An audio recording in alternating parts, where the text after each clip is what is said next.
So, hindi na bigay ni Sir Ramil ang concern kung ilan yung possible na pick up doon sa lugar namin. The next po si Sir, sabi niya, wait ma'am Kat, kasi inaayos pa po dito daw. So sabi ko, Sir, hinihingi po, for the record, yung ginawa namin, di ba, nangihingi doon sa taas. Kasi binavalidate po kung sino po yung pinakamataas din sa amin for nga, ma-encourage din yung iba na makapagbenta rin sila. So yun. Tapos yung sinabi nila na magkakaroon daw ng ganito, hindi po naman actually nagkaroon sila kasi ang hinanap po noon ay yung best po nila, yung lima po. Actually, hindi na nag-post. Yung sa soft drinks po, Yung binaba, ma'am? Miraba, sa top 5. City. Hindi ko po kasi alam, kasi si Gerald nga po yung pinuno namin, di ba? Kasi nga, wala ka ako noong time na yon. So, yun lang yung concern ko, magkaroon tayo ng DC, after the DC, lagyan po natin ng schedule of time para magkaroon po yung bawat isa na ma-implement po dun sa lugar nila before kayo dumating, ayos na po. Thank you po. Sige po. Wala naman akong pinagawa. Sige po, meron pa po request lang po kasi ng mga member ko sa Mandaluyong. Kasi meron talaga mga pamilya doon na yun talaga yung hanap buhay nila, yung mangolekta ng mga PET bottles. Baka naman daw pwedeng taas ang presyo kasi sa Mandaluyong, Nako-compare kasi sa mga oo, sa mga totoo junket yun. doon, 20 pesos na talaga per kilo. Sige. 20 pesos po? Opo. Yes, wala siya ngayon. Tumaas na. Magagawa na naman isang island din, ha? 20 pesos. Ma'am, yung man sa plastic naman po ba? Kasi yung sa amin kasi bumibili pa kami. Nabili pa kami ng ng sako. Magkano sako? Hindi, 15 naman sa amin yung malalaki. Yung malalaki kasi. Malalaki. Yung 5 na sabi mo, maliliit lang half. Yung sa yellow kasi, Di ba malaki yun. Oo. Sa amin 15 kasi. Sa amin, lima din. Sa amin, 12. Depende siguro sa area. Depende sa area. Baka naman pwede sa plastic. Hindi. Request Ma'am, lang. I suggest, baka pwede kami magkaroon ng plastic mula sa inyo para pag nag-ipon po kami, doon na lang namin ilalagay. If ever pumunta kayo, bigyan niyo po kami. Pwede po ba yun? Ayun na nga. Ito ma'am, sige po, i-ano lang natin. Basta inisa-isa ko po muna yung concerns nyo. If meron pa pong concern, para ma-elaborate ko din po ito sa inyo yung mga concerns nyo pa na ito. Sige ma'am. Tungkol sa statistics. Data management. Sige po. Data, yan. Kasi, ang laki-laki ng Taguig, di ba? So, ako ang president, so hindi ko naman talagang populate lahat yung yun. Tulad na lang sa South itself. Oh. Siguro, Buti pa si Nanay Glo, at least sa Central, siguro meron doon like, hub. yung di ba may data kayo na kasi kayo nakakulturize kami, base lang kami sa hard copy, di ba? Siguro ma'am, bigyan mo kami ng kopya ng mga 10 miners, tapos i-ano na lang namin kung pass po ba talaga sila or hindi.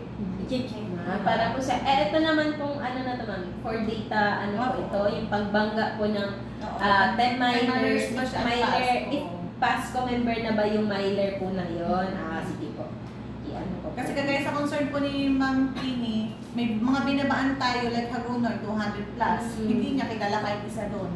Western Paano niya 200. makukuhanan ng information, di ba, ng data? Sa Western, ganun din. Di ba dito marami sa inyo, 100 plus. Kaya nga sabi ko pa, every time may manghihingi, bakit hindi na lang sa kanila? Kasi sila ang nagre-record eh. Ang concern naman nila, hindi naman daw lahat ay Pasco member. No, yun po kasi Oo. sa, ay, Picturean sige po, mo, ay, mga after picture. skill mo yan. Tapos naman natin lang ang concern niya po. Sige nga. Another one, talaga naman, Picture. Sige. sa card. Hindi Ano ginawa daw nila yung ano. ATM na yan? Hindi naman nila alam, may mga password, wala naman daw binigay. Ako na lang, sa case ko na lang, may card ako, hindi ko magamit. Hindi ko alam. So, Same tayo. we can have further training, orientation, para kami na lang din mag-explain sa mga. Okay po. Sige. Siguro, yung ganito na lang ma'am, yung ginawa mo sa akin. Ganun na lang. Sige po. Sige po. Next po, ma'am. Okay, ma'am. Ma'am, kasi nakipag-usap kami kay Kap, Carlito Sernal, na Addition Names. Ganito po sinabi niya, yung pagkukolekta ng mga PET, mas madali daw kung sa araw ng collection, pagpunta nyo doon, may dala na raw kayo ng items na pwedeng ipalit agad sa mga magpapalit ng bote. Kasi nga, mostly talaga sa Mandaluyong, Addition Hills, yung mga pamilya na ano talaga ng Gusto ganyan nila trabaho talaga. nila. Gusto nila, pagbigay nila ng bote, pagbalik nila sa bahay, meron na silang pagkain. Bigas or mga dilata, yun yung pinaka talaga doon. Kape. Para gatas. transfer. Yun talaga yung pinaka. Yun yung request ni Cap na kung sakaling magagawa daw ninyo yan, kahit siya tutulong daw siya, personal ng i-announce doon sa buong barangay ng Addition Hills na ganito, magpapalit tayo ng PET bottles, kapalit ay bigas. Kasi yung ginagawa niya, yung mga Madali sa sachet, atin yung pabor yun. yung mga sachet, talagang dinudumog Kaya siya. hirap tayo makakuha doon. Sa may kapalit kasi. Yung mga lahat ng mga sachet, mga sa chicheria, candy, mga kape, yung mga sachet na yun, kikiluhin yun. Ang isang kilo nun, ang 5 kilo nun, kapalit ay 2 kilo bigas. Yun. So, yun yung sample na pinapaabot niya sa inyo na kung magagawa daw ninyo yun, pwedeng tulungan daw kayo ng Addition Hills. Pag ganun, ma'am, I ask, yung points po nun, ma'am, anong mangyayari doon? Kung kuwari, nakipagpalitan na sila, wala na Ano pa rin, back end po namin, ma'am. Kami po magbabawas mano-mano. Kumbaga, yung record naman nun hindi mawawala, Ay, diba? hindi po na. hindi mawawala yung record. But the record, di ba wala? Pero kasi, hindi- ang hindi makailangan kasi ng mga tao doon, yung pang-araw-araw na kailangan nila, na immediate ano nila. Kailangan may ano po, agad may kapalit agad yun. Kaysa yung mga points na kumbaga matagal, naiipon, yung mga parang in the end, napapaliwala kasi hindi nga na nila alam Paano gawin? Saan nila nararamdaman Hindi nila na alam, hindi nila ramdam, ramdam. ma'am. Kaya mas gusto nila yung Bigay ka bigay nila, palitan. Marami po nadidismaya pag ganun, ma'am, eh. Yung umaasa sila Kasi sa kahit points, bakit kape na mag-iinit lang pa rin. daw or Milo, makakain nila sa araw-araw. Oo, yun din sa barangay din ang concern ko eh, kasi Isa din na-observe po yun ko. sa concern. Sa akin ang observation, like for example, ito inaamin ko yun. Napuntahan ko sa amin sa area namin, depressed area. So tama yung sinasabi talaga ni Ate Nancy. Kasi kapag Baka pag ganyan po mamangyayari, yung mga nag-back out po. yes ma'am, babalik tsaka sila. ang iba Kaya pa, nagtatrabaho sa kanila. Ang pinakano dyan, bigas at Yes, saka oo, kape, yung gatas, dilata. Milo, ganyan. Hindi lang. Kasi ang concern po Tapos sa ma'am, lagyan nyo kami ma'am ng code. Pagka ilang kilo, ganito yung lagyan nyo ma'am ng code na pag ganito ka rin, 5 kilo, ganitong points. Ganito na average mo. Para Basta tulad mas parang makita tulad po natin. sa FMD. Para aware sila, ma'am. Halimbawa, diba, Para makuha nila yung target. sa isang pick-up point, ma'am, may nakapaskil na lang. Diba, kinaniglo? Nakapaskil doon para aware sila kada Maka 2 kilos ka, o di ba isang kilo Kasi bigas kung ka. silang ilalagay, wala eh. yes Na ma'am. natabunan, hindi nababasa. Tsaka yung isa pa ma'am, pwede po tayo makahingi ng TARP para sa ano natin. Just in case, para dun, mabilisan tayo, may ganito tayo ngayon. Para makita nila yung palitan natin. Pwede tayo magawa ng TARP. Exchange rate. Yes, Yung points to, ma'am, na halimbawa sa isang kilo bigas, ilang points ba ang isang kilo bigas? Kung kakayanin naman na ikaw, kaya mo bang, pare, ang 5 kilo, kaya mong palitan niya para pagkuha niya, pag pick up, kaya mo bang palitan niya next? Yung kaya mong i-valuable, yung pera mo, pare, ganito, 2 kilo ng bigas ang gusto niya. Tapos nilagay niya ma'am po ilang kilo ng points, kaya mo bang magpalit?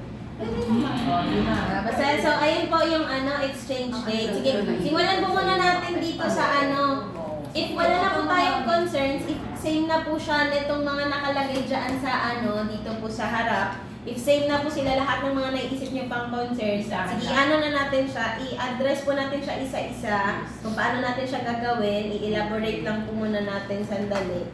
Sige po, regarding po doon sa sa TEM cards po, ang gamit po kasi talaga niya, actually po, po siya, proof po siya na member po kayo ng Tindahan Extra Miles. Bukod po doon sa proof siya, dapat po talaga, ang mangyayari is nakalink dapat yung, halimbawa po, yung mga pilot nating mga cities, dapat ang mangyayari, nakalink yung Gmail nyo po, doon po sa card na binigay sa inyo. If meron man pong naibigay sa inyo, na bagong Tindahan Extra Mile na card. Yung mga bago po, yung nag-start na po ng August hanggang ngayon po, may mga nakalink na po talagang email address and password Ay, dyan. nasaan? Yun nga po, wait lang. Ito nga mami, di ba? Nara ka na, mama. Ito nga mami. Ang ano po, ang email address po and yung password, kung meron namang registration, eto pala mami, sige, ano rin natin to mami. Kasi kaya dito po nagkakaroon din ng ano, na yung iba po, sa pagkakatanda ko po kasi yung iba, parang bigla na lang may pupunta, magpaparegister ako. Tapos wala naman kaming dalang card. So parang, pero medyo may fault, may fault naman din po kami doon kasi nga the next collection, hindi pa rin namin dala yung card. Pero ang ano po kasi doon, siguro, if merong, halimbawa po, pa-isa-isa, ay namatay. If pa-isa-isa po yung ano, pa-isa-isang isa-isa lang po yung magpaparegister, baka pwede po ahead of time, ano na po kayo sa amin na, oh ma'am, may magpaparegister po na ganito. Pero mas maganda po kasi, hindi po siya pa-isa-isa. Kung pwede po, kung gusto nyo po, para mas madali po sa inyo, at parehas din po sa amin, meron pong specific date. Katulad po na ginagawa namin sa mga barangay, meron pong specific date kung kailan po magpaparegister ng ano, hindi po yung isa-isang ano. So, parang mas madali po kasi pag gano'n. I mean, gusto natin syempre, di ba, seamless po yung registration natin. Bukod po doon, nabibigay po agad yung ano, bigay po agad yung ano. Example ko na lang po, halimbawa ko po mga mami, kay Mami Glo po, meron po kaming schedule ng recruitment doon lang malapit sa kanila. Meron po silang naipon na 10 katao, parang sa new, ano ba yung lower bigot? Ba sa mga Muslim po kasi sila mga mami. Yung lower. Opo, yung po mga Muslim po sila. So, meron po silang 10 tao doon na inano. Diretso na po namin nabigyan ng bin at saka ng ano, kompleto na po sila agad ng kit na nakuha. Pati yung card po, kompleto na. So, parang ganun po yung gawin natin. Hindi, parang mas madali po na magkaroon tayo ng target date kung kailan po yung registration natin, doon natin ipunin lahat ng mga magpaparegister pa lang sa atin. Hindi po yung during pag-collection po, ganito po magkalinawan po tayo mga mami ha. During collection po, collection lang po talaga ang gagawin natin. Hindi po kami magpaparegister. Hindi po. Kung hindi po tayo magsiset ng schedule ng registration sa mga lugar nyo, kahit 5 lang po yan mga mami, as long as nakukolektahan naman na po namin kayo, wala pong problema. Basta registration po yon. Registration and collection kung gusto nyo pong ganon. Pero lilinawin nyo po sa amin, hindi po yung, yan ay may magpaparegister po na ano, isang tao lang, ganon. Parang mas maganda po sana, may specific date kung anong gagawin nating activity doon, ano po ba yung, halimbawa kung gusto nyo ba registration and collection, wala naman pong problema. Basta meron lang po talagang specific date, specific activity, kung ano pong gagawin natin. So, ganun po yung, parang mag-advance po tayo ng ano,